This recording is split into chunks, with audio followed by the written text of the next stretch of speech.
Bakit importante ang health insurance na may multiple claims? So yun, another day, another tips mga ka-financial. For today's video, alamin natin kung bakit importante ang health insurance with multiple claims. Kaya guys hindi lang ito buffet na only. Pati sa insurance dapat may only protection din tayo. Ibang insurance, may one-time claim ka lang. Parang sa ex mo, one time big time lang. Pagkatapos na niya, babay na.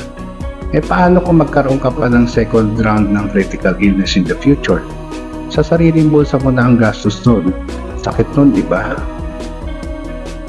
Paano din kapag nakapag-claim ka ng critical illness mo? Medyo bata ka pa. Chances are, baka tamaan ka ulit in the future. Ang problema dyan, may history ka na. Parang sa utang, kapag may record ka na, next time, ang hirap nang makautang kasi high risk ka na. So, ganun din sa insurance. Kung hindi ka man ma-decline sa next insurance mo, for sure, mataas na ang premium mo. Parang airfare.